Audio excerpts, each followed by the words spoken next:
Є дві речі, яких я боюся в аеропорту більше, ніж турбулентності.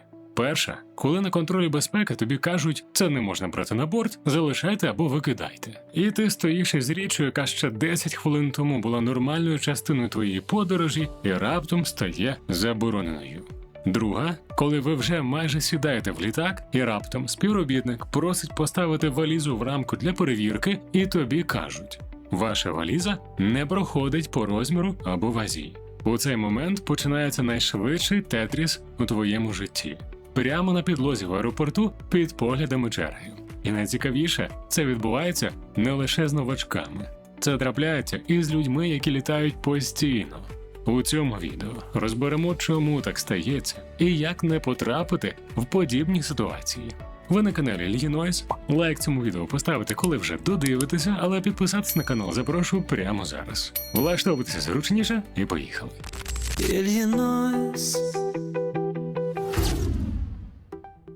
Почнемо з основ про багаж, бо тут плутаються навіть досвідчені мандрівники.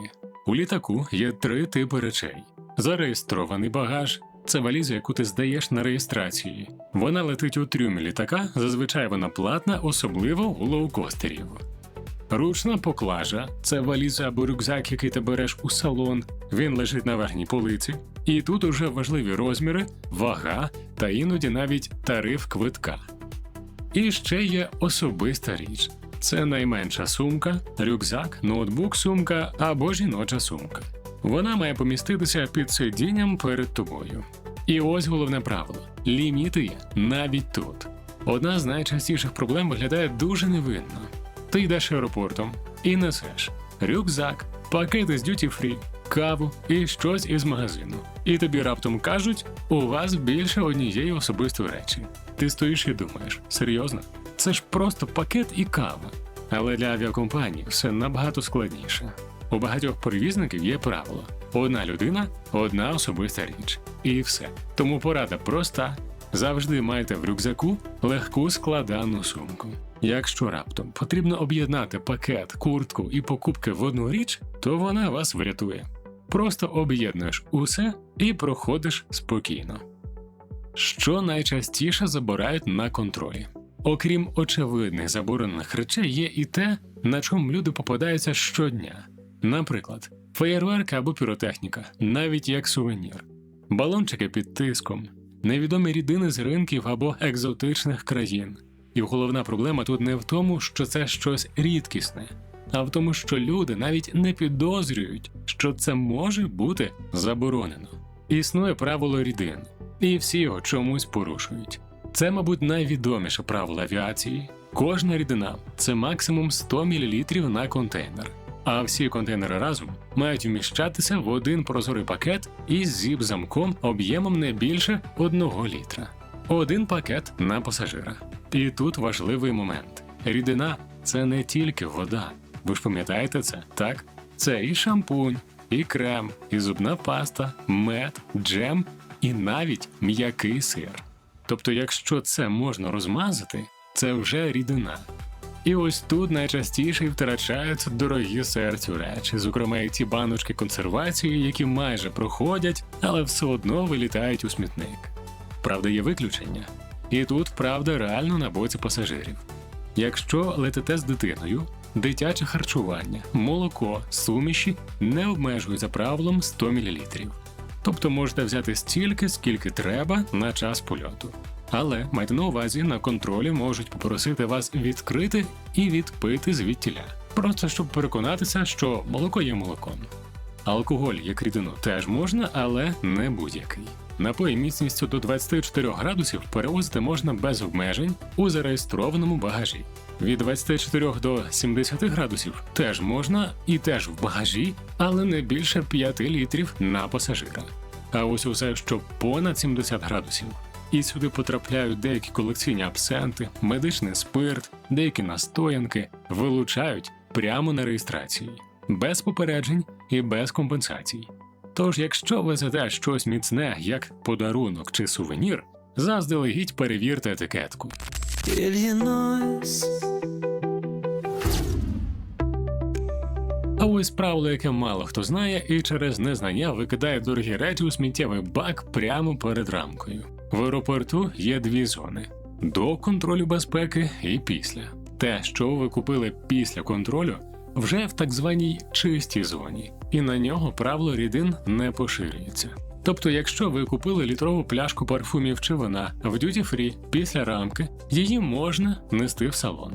Але вона має бути в запаяному пакеті з чеком, і цей пакет не можна відкривати до посадки у фінальному аеропорту. Якщо у вас пересадка, тут складніше. Ви прилітаєте і вас знову пускають через контроль. І купівля з попереднього рейсу вже не вважається цією чистою зоною. Тому пляшку можуть вилучити. Але можуть чи ні, це залежить від конкретного аеропорту чи країни. Ліки – тема, про яку взагалі мало хто думає. Бо є препарати, які у твоїй країні легальні, а в іншій можуть бути заборонені. Наприклад, деякі знеболювальні, снодійні, заспокійливі.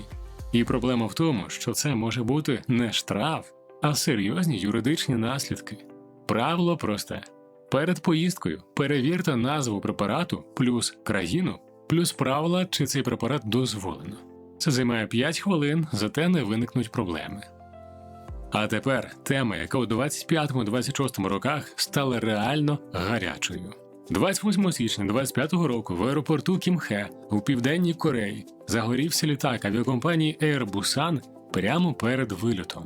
Причина – павербанк на верхній полиці. 169 пасажирів і 7 членів екіпажу евакуювали, а літак згорів дощенту. Цей випадок запустив ланцюгову реакцію по всьому світу. Загалом FAA зафіксувало 89 інцидентів із літієвими батареями у 2024 році. Це був рекорд. До середини 2025 року було ще 38. Десятки авіакомпаній по всій Азії, Близькому Сходу та Європі почали забороняти використання повербанків під час польоту. І все через літієві батареї. Тому загальне правило зараз майже всюди однакове. До 100 Вт-годин можна вручну поклажу, 100-160, іноді з дозволом авіакомпанії, понад 160 заборонено. І головне, павербанки не здають у багаж. Ніколи. І все частіше авіакомпанії просять тримати їх при собі, а не лишати на верхніх полицях.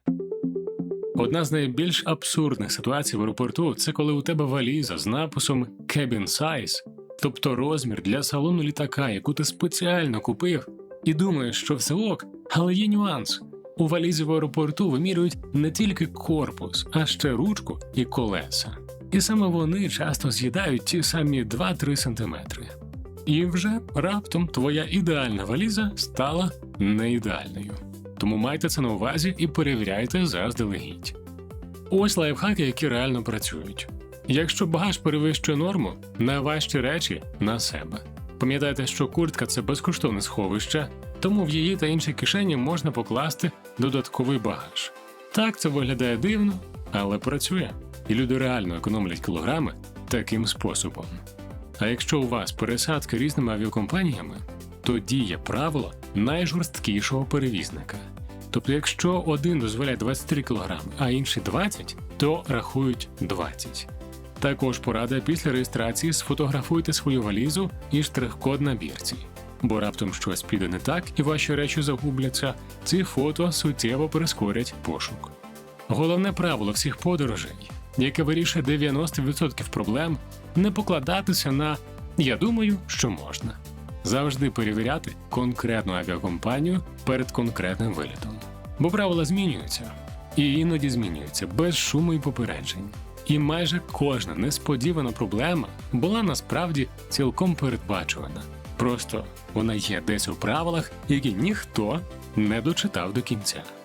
Гарних польотів вам! Якщо відео було корисним, поставте тепер уже з чистою совістю йому лайк, поділіться відео з друзями, кому воно буде корисним, і нехай ваша валіза завжди чекає на вас на стрічці.